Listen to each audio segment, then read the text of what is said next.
Greetings, ladies and gentlemen, boys and girls. Today on the book club, we're going to discuss Sexcastle by Kyle Storks. Shout out to Kyle Starks, who lives in southern Indiana, Evansville to be precise. who also did some artwork for Rick and Morty. He's the tenure writer for the show because of this book. Oh, I said artwork, I meant writing, but writing is artwork still. Yeah. Sexcastle. I'm gonna read the back while this intense music is playing. Former world's greatest assassin moves to a small town, leaving the world of killing behind, only to be pulled back in. An exciting action romp in the style of classic 80s action films. Sexcastle. Now at this point, Yay. you guys might be asking, are you stalling? Because there's only two of you, and it's a pretty small book. And also, why is Chris there? Because guess what? This is the type of book I love to read. So I really kind of flew through it. It was exciting. We're going to pull up the chat here. There is a chat. Hey, everybody. Who out here in the chat read Sexcastle? Because, holy shit. Come on, man. Jackson Samuel. Blark. It's been confirmed. I didn't need to know that. Now I know. You've spoiled me. You're the new Chris. But that's IRL. It is IRL, so maybe it has no bearings on the show. That's really cool though. This book is awesome. The artwork is tight. The writing is very, very. I don't know. I'm gonna go out on a limb and wager that Kyle Starks probably worked on that Pickle Rick episode, because if you remember, He wrote that episode. oh, well, there it is. I didn't even know that, but like the action in this book is very, very similar and very reminiscent to the action in the Pickle Rick episode, where it's very oh my god, it's I've had like a long 3 weeks, so if my brain isn't working as fast as it should, excuse me. It was it portrayed, it riffed off, it paid homage to a lot of old school action films. It even played homage to a little bit of the new Keanu Reeves stuff, which was awesome. So with that being said, we're going to talk about this book. So how do you guys usually do the book club? Well, Navi usually talks about, what his story is about. Talk a little bit about the author, which we already did. And, as we go through the story points, we talk about, what we like, what we didn't like, and, move on from there. Sweet. Well, I think in this room, you're probably the closest to Nevi, as in the person who is most like. So maybe you should just lead this, and I'm just going to kind of like piggyback. Sounds good. So this book, I hope you guys read it, because it's very quick and easy to read. The illustration is really, really silly, but also dramatic when it needs to be. Yeah. So I really enjoyed it. Honestly, this was my first comic book. I would call it maybe it's like a light graphic novella, if you will. Noveletta. Oh, shout outs to Gabriel for being here for the first time. What's up, Gabriel? It's usually more people and we're usually a little more live, but don't worry, because we're going to be getting there. All right. So the book itself follows the story of this guy, Shane Sexcastle. Shane Sexcastle. He's just left prison when we meet him for the first time, and we find out that he has been imprisoned for a crime he didn't commit. No, it was a crime he did commit, but he had to commit it in order to. Well, it was a lot of. I mean, he was pushed into a situation where I feel like if judges did their due diligence, he wouldn't go to prison for it. Hey, here's the thing though. It's if you guys have seen I want to say it's Escape from New York. Sexcastle reminds me a lot of Snake Plissken, which I think is the character that they're riffing off there. And that movie starts off with them being like, we got to rescue the president from New York, and we got to get the baddest man alive to do it. Mm-hmm. And because Manhattan becomes a prison island.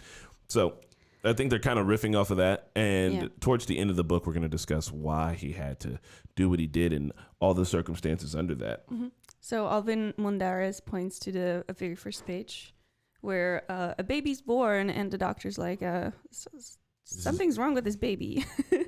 And they're like, nurse, this baby was born mean.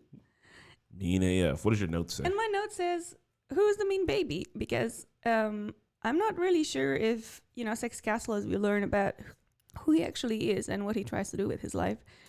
I think that maybe the mean baby was his father, but that is Mean baby might even what been do you guys think? the old man. You do have a good point that Sexcastle isn't by any means mean. Yeah, He's just really good at what he does. and I mean also he's a product of his environment and he's trying to change it actively, and his environment keeps pulling him back. So but more about that later. So and to everybody that's new here, I keep my notes on my phone, so I'm not checking text. I'm trying to get to my notes for the book. Oh, there they are. But what I did have was that it's ridiculous. Like the whole entire thing is like ridiculous, and I think it's all ridiculous on purpose. Like the story, the words, the art, and I think that they all kind of like flow into each other. You know what I mean? Like it's like, hey, this is ridiculous. So even with them maybe saying like the baby is mean, was born mean, it's just like a ridiculous way to start it. So, if we ever get the chance to talk to Mr. Kyle Starks, I would really love to just ask him about this book. I want to know like which parts are supposed to be meant like taken as super serious as face value, and which parts are just pure satire nonsense. But that's like the fun about reading it, is that like you just kind of get lost in it. yeah, it's really fun, and I feel like he's very proud of this book. I met him actually here because, as we mentioned, he is from Evansville, and he was here on a Comic book day. National Comic Book Day at the bookstore, and I brought our Pickle Rick Funko Pop for him to sign. He was a very nice guy, and he told me that this book is actually what brought attention to him from LA and from Justin Roiland, and it literally made the career that he lives. Which is awesome, because I kind of think that when a lot of people do these like projects that they love to do, you know what I mean, that they don't get like a ton of critical acclaim from it. Sometimes it's just like, hey, I wanted to do this thing because I knew it would be cool and I was going to love it. And you do it, and maybe it's successful, and maybe it's not, but it feels good for you to make it. But for him, like, he did it, he made it, it was awesome, and then like it got recognized by pretty much the exact right, perfect person that needed to see it, which is cool. So we have Navi in the chat. Shout out to Navi. She has some questions that she wants to ask us. First one is, what did you think about the character? In under 1 minute, what did you think? I mean, I liked them. I grew up on a lot of the 80s action movies. Action films are kind of some of my favorite. I've been really itching to do like a big action skit here at the Normies. So all of this is kind of my bread and butter. I really I dug it. Like as soon as I met Sexcastle, I knew what he was all about. He's like, what I did think was funny was the way he talks around kids, and also his the platitudes that he has when he's talking to Max, how kind of silly they are. Like when Max asks him like, what's a pussies? And he's like it means like loser. Or he was like, how'd you lose your eye? And he was like, I didn't wash my hands one day. Like, I think that those type of things are super funny. Those are the things that I wouldn't have guessed about the character from in the first minute. But after reading a little more, you're like, oh shit, this dude's silly too. That's kind of awesome. I like how the book kind of breaks your expectations. It's like it sets a tone for something ridiculously silly and actiony, and then when it goes to like, oh yeah, I didn't wash my hands and rub my eyes. Yeah, it's like, okay.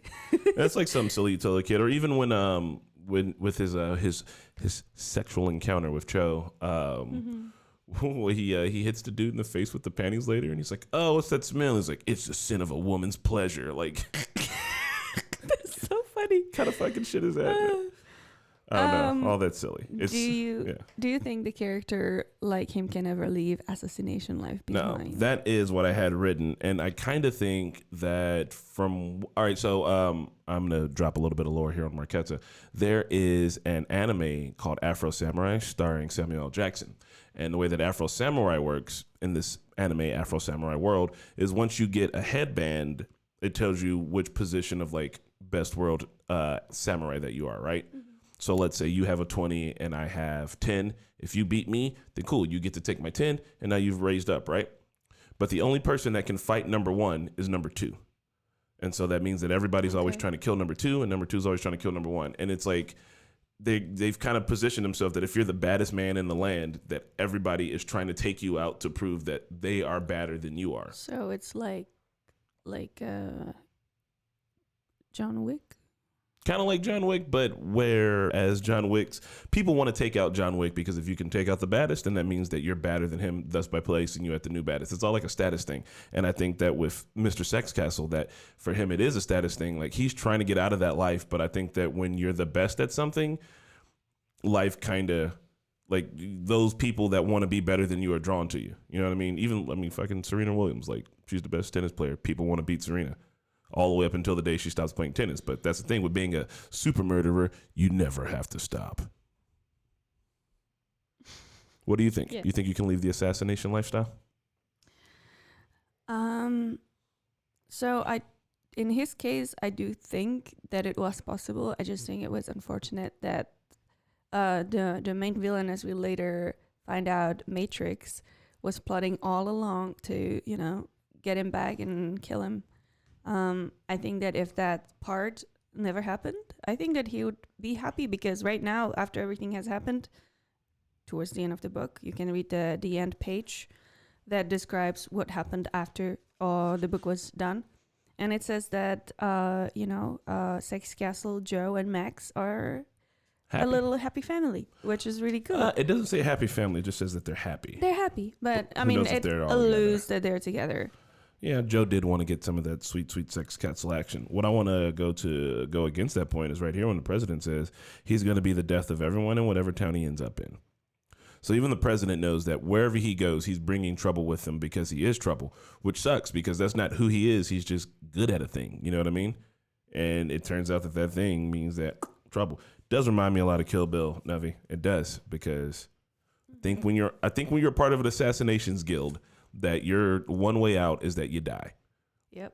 And I mean, that's just kind of how it is. Or you kill everybody else in the guild. Legitimately Kill Bill style. So for him, I think as long as those people were out there, that he was going to be, in trouble. Yeah. So anyway, we didn't even get to like where the story goes. So back to he leaves prison, meets the president. They have a little exchange. He tells him, that you will never change. You'll be the end of every city you enter.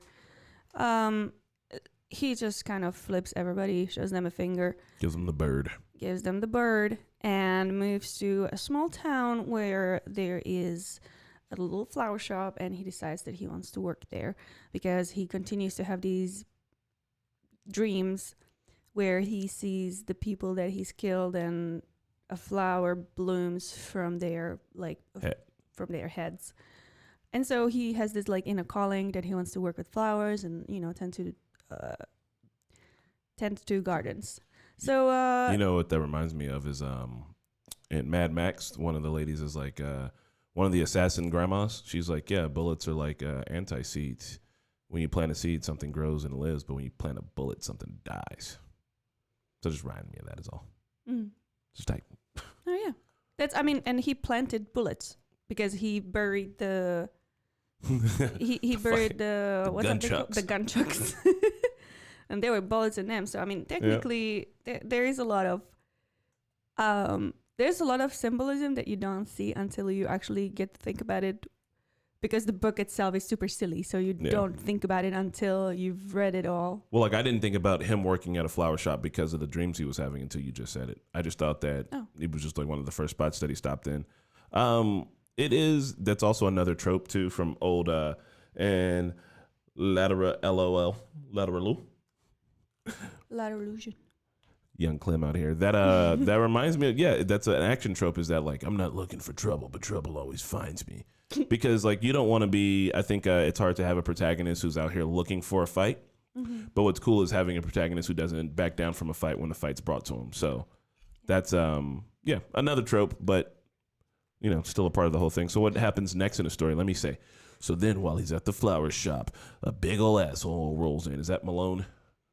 I forgot. You've got the page. You've got the page with all the names. His name. It's either Malone or Marlowe. There he is. It's like page 3. So guy walks in and starts hassling the flower shop, and Sexcastle isn't taking any of it, so he starts kicking ass, which essentially puts him Mark Malone, which puts him in, the crosshairs of the local organized crime. I do like that since it's a small town, that everybody in the local organized crime kind of like sucks at their job. Let's read off the boys' names. Big Sir, the bus. The bus. The fucking bus. Oh man. Yeah, this is like, I don't know, even those names like kind of remind me of Glow. It's got real heavy 80s vibe. So Bus. I'm kind of like, I know that you're, not only you, but also people in the chat are saying that he is trouble because trouble always finds him. But I feel like those two things are not like equal to each other, because if you say he is trouble, that means that he brings the trouble. But he's not actively bringing trouble. He wanted to work in a flower shop and leave his past behind. But there was this guy who was harassing the owner of the flower shop, who was a lady with a child, and she was absolutely vulnerable, and he was taking advantage. And there was an illusion that she was gonna go into a storage room with him and do stuff. And he was sex stuff. You mean? He was not okay with it, and he was just like, "Yeah, back off, asshole." And he wasn't backing off. And then he showed up with fucking 4 buses in here. And they got their ass handed to them. And I mean, this is all self-defense. I don't think that that's him being trouble.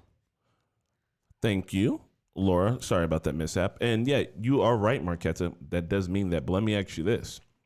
Let's say you're James Bond, right? And you quit being James Bond, and then you go work at Burger King. How long until someone shoots up that Burger King because you're James Bond? You got to know that. You got to know that you got a target on your back, and wherever you're at, people are going to be in danger because of you. But that person was targeting Joe. He wasn't targeting Sexcastle. Oh, yeah. Well, Sexcastle was protecting Joe. Sexcastle could have been cool. He could have just been like, yo, whatever. I've got nothing to do with this. Or, I mean, the man should be able to assume that if he's going to get involved, shit's going to get messy. And, I mean, I admire that he can't just let some shit go down. You know what I mean? But that also means that the trouble's going to start. Yeah. Anyway, he gets the job at the flower shop. And then Joe also lets him stay at her house. She attempts to flirt with him, and he refuses. What did you think about that? Me? Mm-hmm. Oh, yeah. I mean, I thought it was a good call. His reasoning is like, what would your boy think if you just slept with some guy on the street? Who gives a fuck what the kid thinks? I'm not a parent, so I don't know. But like, I think Sexcastle just isn't into her. But even later on, Cho sees that he's essentially not being as straightforward with her as he could, and maybe just a little bit leading her on, So he's all hanging around shirtless and whatnot, and she's all like, "Oh my God, Mr. Sexcastle," and he's like, "I'm not really with it." But then, like, you see how sad she is when, how sad Joe is when she sees that Sexcastle's been sleeping with Cho. Yeah. So what I'm saying is they could have awkward situation that had them conversations. Yeah, but I mean, they just met each other, and she's helping him get on his feet because she knows he just left prison, and that's admirable of her. I mean, she thought maybe something. I think she's a single mom. Obviously, she's lonely, and seeing this man in her house now, she's trying to, do stuff, and he's not into it, and I think that's fine. I mean, it happened once, and I don't really think he was. I know, but if I was him, I mean, I don't think he's teasing her. I'm just thinking that, like, look, after you try to lay the boy down and pull his pants off, I think we need to have a brief conversation about expectations. Is all. Just like, hey, look, it's cool that I'm staying here, and I'm gonna be your protection, but I'm also not here to hit that. I hope you're cool with that, and also I'm gonna be hitting something else later on, and I hope you're okay with that too. Well, Cho. So okay, let's move on then. Cho shows up at the flower shop or at the house. Well, first he pisses off the big boss. Oh yeah. So I mean, all the goons that were in the flower shop previously were part of this bigger organization that worked for the mayor, that runs crime, and yes, connected to the politics, to the highest politics of the town. Mayor shows up as the bad guy, with a evil cat on his back the entire time, and I love that they do that because. Do you remember, for example, Austin Powers? Yeah. Like Dr. Evil. Yeah. Like all the like silly supervillains, like the ultra supervillains have some sort of like weird animal. Got to keep a weird animal around to keep people on their toes. They have a cat. Later on, there is a peacock. And then later on, there is a fucking polar bear. Like in Lost? Shut up. I knew you would say that. I can't not say it. I've been indoctrinated. So, yeah, continue with the story, please. I like how they make fun of this. Like they make fun, or he makes fun of very specific action movie tropes in a way that, he like pays them respect, but it also like It's a satire, but it's also a homage. Yeah. Or homage. Yeah. It's just like this. One of the reasons why I dig that is because I can tell that he really, really likes the genre and he Yes. really respects it. I think Yes. that when you're making fun of something that you don't care about, it comes across as mean-spirited. Yeah. But when you really give a fuck about the thing you're talking about and making fun of, that like it allows you to actually be able to point out these things. That's why Example. One Punch Man. One Punch Man. Yep. The people who created One Punch Man obviously love anime. If One Punch Man was created by people who like hate anime and are just trying to make fun of it, it would come off as very bad, and it would definitely not be as popular as it is right now. Yeah, it'd be mean. But One Punch Man loves anime. Yeah. And it also loves making fun of the anime tropes, which is awesome. If you love anything, you should be able to make fun of it. Period. Absolutely. All right. So, he just Front of that mic, Miss Lady. happens to just completely get consumed by this like local crime in that city, which is exactly what the president had said at the beginning of the book, which is really sad because I do feel like he has been put in that situation instead of creating that situation. Cho, his ex-girlfriend, comes and finds him to But kill also him. one of the top assassins. One of the top assassins. She's just like, I'm tired of your shit. You're gonna die tonight. Those are action scene sounds. I'm also gonna. Oh, this is that's my page. Oh, I want to talk about that page. Yeah. Okay, go ahead. So one, I would be remiss if I didn't tell what the rest happens. They continue their fight, but it's like Mr. and Mrs. Smith, and they kind of just get it on, and they absolutely bone in the streets, which is hella hot. He also throws her panties up onto the pocket knife that he stuck into the lamp pole. I only say that because they're going to come again important later. And then, yeah, they do it in like fucking 12 different panels, and it's really kind of sweet. And they also keep doing it everywhere until they end up doing it on top of the bus? Doing it on top of the bus's car. And he really loves this car. And I don't know why they don't do shit about it. They just let it happen. It's just like they don't attack him or anything. So the next day, this is when they talk about what happened to the vice president. You guys need to read it yourself if you want to know. Cho also tells him about how he's hurting people's feelings. And, Joe's a little upset. And then they all let it go. And then the next day, Cho gets attacked. And she is fucking killed. And it's so sad. Yeah. And now I'm going to tell you about the 9 assassins here. So Pay attention carefully. you got Detrimatrix. Obviously, Arnold Schwarzenegger, Terminator status back when he was big and buff. Spartan Cobaretti, Sylvester Stallone, Rocky. Joe Crisey, I think, is supposed to be Charles Bronson. Mm-hmm. Clubber Smash, obviously Clubber Lang, a.k.a. Mr. T, Pity the Fool. The old man, I think, might be supposed to be Bill from Kill Bill, maybe? I don't know. Yeah. I can't really think of who he would be. But the old man is also Sexcastle's father, isn't it? That's what I kind of think. Yeah, because he calls him son, and so I think No, but he also calls him a parent. Oh, okay. Well, then I thought that like maybe he had like raised him, but wasn't officially his dad. Snidey Phoenix is Simon Phoenix, aka Simon Says from Demolition Man, one of the best. Have you seen Demolition Man? No. Oh, we're gonna watch Demolition Man. It's legitimately one of the best fucking like silly ass action movies ever. Anyway, it's oh my god, Blade. Why can't I think of his? Oh, Wesley Snipes. Yes. Nico Ryback is supposed to be Sylvester Stallone. The dude. I know who. Oh my God. His name. I will think of it. I'll come back to it in a second. From Siege. I can't remember his name though. The Damn Twins. I'm not sure who they're supposed to be. And Thunderbutt is supposed to be Hulk Hogan. Mm-hmm. So anyway, these guys are all badass assassins, and they all are kind of respected from like their different like movies and the different action movies they were. Oh, your name keeps almost being there. Who was in Siege, guys? Travolta? Huh? No, it's not John Travolta. Oh, maybe it's supposed to be John Travolta. I thought it was supposed to be why can't I think of this motherfucker? He's always karate chopping people. I'm gonna look it up on my phone. But if it is John Travolta, then it's John Travolta from Pulp Fiction. Siege. Watch, I'm gonna think of his name right before the movie comes up. And no, you keep want to say Sylvester Stallone. It starts with an S. Siege movie. Marquetta, will you continue on while I? Yeah. All right. So we have several pages of action where all these bad guys that we just mentioned start fighting Sexcastle, and Cho is killed by what? Who is this guy? Isn't that it's Barbanelli, Coltonelli, this guy.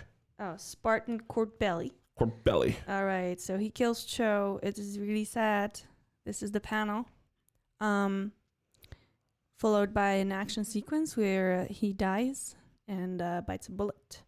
Where Steven Seagal. That's what I was trying Steven to Seagal, fucking say. yes. God. Yes. All right. Yes, thank you, Alvin. By the just looked over there. Yes. Under siege, not siege, which is why I got all caught up. And so then now we're being introduced another trope of the master here. Oh yeah. I don't know if this is Cho's father or if this is just like their teacher of martial art, but there he is. He is pretty jaded, and he kind of looks like Pai Mei from Kill Bill. Exactly, he looks exactly like that. He low-key hates Sexcastle, and it looks like they have something going on, some bad blood, and they end up fighting for each other's death. And I guess you already know that Sexcastle comes out victoriously because he's not dead at all. So a man back from the grave. There's that, and all the bad guys. There's just a shitstorm of action. Yep. Don't show too much. These guys aren't ready. Until we encounter this one bad guy who actually has more room to and more development than any other of the villains. Sydney Phoenix. It's like a few letters away from Simon Phoenix. It's hilarious. So my understanding of Sydney Phoenix is that they worked together before. Yeah, they were like the number 1 and the number 2. Okay, that's what I thought. And so they're kind of friends, but I think they're like partner really. rivals, kind of is what it seemed. Oh, that was the other thing about this book is that the lore in this book is so heavy that there's almost enough lore to make a completely different book from. Yep, for sure. I really want a Sexcastle series if you're not caught on to that yet. Please. So one by one, they start falling until we have Dutch Matrix pointing this, whatever this is. That is, all right, so I've only ever used one of those in video games. Like rocket launcher? It's a rocket launcher, but there's this 4-barrel rocket launcher. I've never seen anybody use this damn thing outside of video games and action movies, but I mean, I've never seen one I've never seen the military have one that doesn't go on to the side of a car or some shit. So Sexcastle Ultra Instincts kick in right here when he literally slashes one of the rockets with his sword and chunks it in half. And they're like, bullshit, that's not possible. Blah, blah, blah, blah, blah. And they're Totally is. Okay, we need to trigger this man because he's ultra instinct and we need to break his concentration. And they decide to fire at the flower shop instead, which, does what it needs to be, what they want. And guess who is the mastermind behind it all? Bah, bah, Bum, bum, bum. So this is when I realized that Matrix is the main bad guy and it's not the mayor. Because he knows Sexcastle and he knows what triggers him. So we find out in the middle of the book. Hold on, let me see. Very I misinterpret this. It's like he is the one who makes the call. I mean, and guys, let me know if you feel the same way or if you feel differently. Or let me know, who do you think the main villain here is? But to me, it's Dutch Matrix because he knows Sexcastle from the past. He has ulterior motives. And we see it on this panel for the first time where he literally knows that the flowers are sacred to Sexcastle and that he wants them, he wants him to, because they already have Cho, they already have Max. They killed, they have Joe and Max. They killed Cho. And okay, they and he is still kind of keeping it cool until that flower shop explodes. So I had kind of interpreted it as like he knew him and he knew about the flowers and he was just doing this as a way to trigger him. Not that like it was. So I do think that the mayor is the main bad guy, but I do think that these 9 assassins also all had personal beef with Sexcastle. So like they obviously took it up on themselves to be like, yeah, I'll take this fight. And with Dutch knowing about the flowers, he was like, I know the perfect way to like trigger him all the way. Also, guys, I know this is a comic book and we're kind of going step by step. We're talking about the story points, but you really need to read this for the action scenes to kind of get an idea of how this is drawn and how it all kind of flows. And all of the ultra gruesome deaths are kind of awesome too. So also, it's black and white. I think that if it was like colored, I don't know if I'd be able to like actually look at it because there would be a lot of red. So definitely check it out. But after all that, he goes to dig up the thing that he buried in Joe's backyard. There are some ridiculously gruesome deaths that I will not describe. You need to read those. God. But he digs it up, and then we get to this cut where it's super interesting. Me and Marquette really dug this part. We're actually thinking about just role-playing this for you guys. You think we can try it? It's a lot of panels, and I don't have my book. It's 3 panels. It's 3 pages of panels. But here we have the god who looks like a robot with a fire forehead with a little halo, and that the devil is a like a 20-sided die. 20-sided die robot with an eye on his chest. Yep, an angry eye. This is the most experimental, creative part of this entire book, and I absolutely loved it. Like, once again, this could be its own entire book by itself. And I like, my wild guess is that this is what made it for Justin Roiland. You know what I mean? Like he saw this looked stuff at it, and was he's like, yeah, this is Rick and Morty as this fuck. shit's wild. So because this is my favorite part, let's just read this. Here, let's just do one page though. Okay, then who are you? You want to be the devil or you want to be the god? You know what? I think that you play a much better bad guy than me. Oh. So you be the devil. Okay. What's the deal, God? You're still reading, devil. Oh, I'm sorry. Why have you forsaken your chosen for this ball of dirt? Well, you're all sort of douchebags. These dudes are the only ones that are cool. We won't be your second choice. The revolution has begun. I've already killed everyone else. And now I damn you to hell. All right, fine. At least the next panel, because the next panel's silly. What is hell? I'll show you. And then God takes his giant fire sword and cracks the fucking earth open. Send the devil to hell. Sends the devil, so we learned that hell is in the middle of earth, and that now he seals the gates of hell with a mountain called the Hellmouth is what it's all called. The Hellmouth And reminds me of Hellboy. Yeah, and then of course the fucking Nazis. And then there's this fucking picture of Hitler looking at the greatest weapon of all times, which is the picture of the gunchucks. Yep. That they found in the Hell's Mouth. He looks at the picture, he retches, and then there's this picture of him with like the most googly eyes, and it says it's perfect. So he's just absolutely, swooned by the guns, by the gunshots. Oh, yeah. This is the best thing ever. And then, in true Nazi fashion, he gotta kill fucking everybody. And then, God is like, oh my God, I killed my little dudes. That's how the dinosaurs died. That's how the dinosaurs die in this universe. And then he goes back to, to play with the clay and creates people, Yep. I think.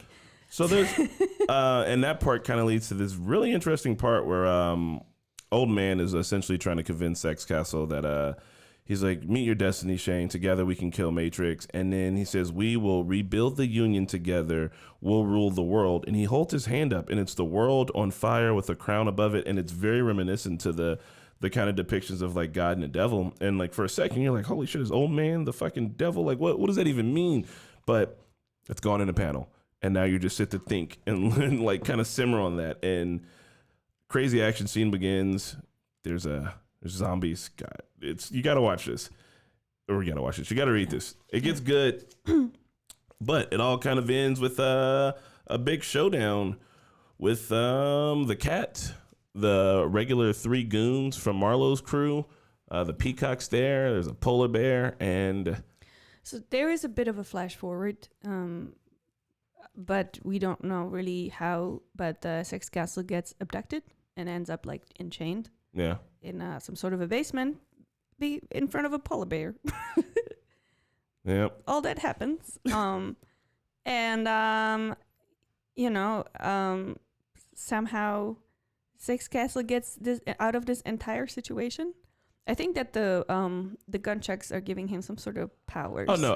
All right. So there's another flashback where a bunch of monks throw him in a pit full of snakes to kill him when he's a baby, and they give him a knife and he kills them all. Sexcastle is unbelievably murder powerful. He just stares the bear down, and the bear's like, "No, I understand who's like top dog in here, and I'm not about to fuck with this dude." And then finally, I just wanted right before he kills Matrix, and once again, I'm not gonna tell you guys. There is a big reveal of something super silly that is definitely reminds me of Dawn of the Dead. If you've seen that movie, you might know what I'm talking about. Something happens, Marquette said, don't you tell him either. And it's awesome because it's kind of been in your head, like, oh, I wonder if that's anything. I wonder, and then boom, you get it, and it's good and it's cool. It's a solid callback, and it's just great silly ass action shit. Like we need to recreate like one of these panels one day and just like shoot it in like live action. Yeah. So the really important thing to me and that I enjoyed the most is his vision. Like it's very, very PTSD. After he kills everyone, he slips into the dream state again, and we see the flowers coming out of all those people's heads that he killed, and then it's just like more and more people coming into, and then like even the flowers themselves start exploding, and he's just like, what did I do, and like all the symbolism with like a flower shop, the dreams from like the beginning of the storybook come to create this like really like nightmare for him, and he's really like slipping away, and he's consumed by all this guilt and all these people that he's killed, and the only person that actually saves him from himself at that point, because he like Loki hates himself, is Joe, because she tells him, you got rid of all the bad guys and you did it in self-defense. And then she asks, have you ever been to therapy? Yeah. Which, like, He is definitely not, and he could really use it. And so when I read that, I just imagined what would have happened to him if he was alone, if Joe wasn't there for him. Yeah. It's also kind of a good commentary too. It's it feels like the one part of this book that like brings everything outside of the action realm to being like grounded just a little bit. It's still a funny joke, but like if you just think about any of your favorite action heroes, like I haven't seen or like Kill Bill. Let's just say at the end of all of Kill Bill, she needs to go to therapy. Like she ends that movie with spoilers for Kill Bill 2. It's been like 20 years. Get your shit together. She ends that movie with like murdering everybody, finally getting her daughter, and she ends it like on the bathroom floor crying while our daughter's watching TV, trying to get her shit together. Yeah, if you gotta mow down 100 motherfuckers with a katana, then you probably need to go talk with somebody about that. Yeah. Yep. No matter, if it's self-defense or not, this like violence will create scars on your soul, and you need to take care of yourself. Alvin has a question. Alvin, you can get this book on Amazon. It's like, how many? Was it like $20? Yeah, I think it's less than that. Yep. So this book is available on Amazon. $15.99. $15.99. It's literally totally worth it. I know I keep saying this. I kind of want a series of these, man. I want to, because after the end of it, there's a prologue and it tells you how everybody's doing. We're not going to read you the prologue. Yeah. No. Don't just only read them one part. They gotta just a little flash forward here. Here, just make sure you read until the very end. You will also find out about what happens to the author here. Oh, I would like to read that part. It's a silly book. Can I read the author part? Yeah. We're gonna read this. Mr. Kyle, if you are watching, shout out to you, dude. This is really, really, really, really good work. Kyle Starks lives in southern Indiana with his beautiful wife and 2 amazing daughters. Along with a full-time job making comics, he is president for life of the Assassins Union. Be careful. Don't step to the man. He's president for life. No, man, it's yeah, it's a fun read and it's cool, man. I like and I'm gonna be very straightforward here. The last real book I read was maybe I Drink for a Reason, or maybe David Sedaris's I think it's called Me Talk Pretty One Day or something like that. I kind of like these like funnier books. And then when I'm not reading the kind of funnier comedic stuff, it's graphic novels. I've got Kick-Ass on my shelf. I've got Watchmen on my shelf. And I could really benefit from reading bigger, more impressive books, but these are the ones that kind of really grab my attention. I've got a short attention span. I'm a slow reader. So there's a lot of things that just kind of jump out to me. And this is like right in my wheelhouse too. It's really good satire. I could see this being like one of those short like web series or something like this. If you guys ever watched any like Freddie W's old stuff, he could pull some shit off like this and it'd be amazing. Like I just think about making the props, the gun trucks. I think about completely diving in on this and just kind of doing it justice, even if it was only like half of the book, or even if it's just Sexcastle for a bit. It would be really fucking cool because like the imagery's there and the imagination's there, and I could just, when I read it, I could see it jumping off the page and just like being what it could be, and that'd be really tight. I would love to see it in like the way the last season of Samurai Jack was made. Yes. That would have been so perfect. Or even like if you guys have seen our Normies T-shirt, we've got a friend who's an artist. Could you imagine like his animation style for it would be really fucking silly? Or David Sedaris. David Sedaris is coming to Reno? You're so lucky. Damn. Yeah, David Sedaris is awesome. He's a really funny dude. Oh my god, just his sarcasm's cool. Yeah. Anyway, obviously we like this book. Thanks, obviously. Laura. We recommend all of you guys who were here with us to read it if you haven't yet. And also, you've probably learned everything about this book during this podcast. So why were you listening? Just read it. Yeah. For what time do we have right now? It is currently 1:44. I told you we was going to hit right at 45 minutes. So for our next month's book club, we will be reading a book by Jamie Metzl called Hacking Darwinism. It is a non-fictional book. We are going a little off the books here in our book club. We used to just read novels here, and this is the first comic book that we had. We enjoyed it tremendously. Yeah. So now we're going to experiment even more, bringing you this non-fictional one. There is also... if you would like to participate in a book club but don't necessarily want to read a long nonfiction book, there is a Joe Rogan podcast, number 1294, where Jamie Metzl discusses genetics and genetic modification. If you don't want to do your homework with the book, this is an advice from Navi. Nice. Just listen to the podcast. There it is. So I also wanted to say too, now that I'm sitting here on the podcast and I am able to hijack anything, I would just like to point out that Ta-Nehisi Coates wrote a run for Black Panther, and it's a graphic novel, and it's kind of bigger. And, maybe if I could persuade people like Marquette or Navi, we can get that one on the dockets, because I've been wanting to read it, and I've been like needing an excuse to like read it. Yeah. And then also, I was low-key thinking maybe 1 month we can do more than one book club, because I haven't read Margaret Atwood's Handmaid's Tale, and now that we're watching it, I feel like I should really do my homework and finally read it. And then I know what we've already done book club on Handmaid's Tale, but it was just Navi, and dystopias are literally my alley. So I would love to do that. We'll see. Nice. Well, guys, I hope you enjoyed it. Oh my God, you know what time it is.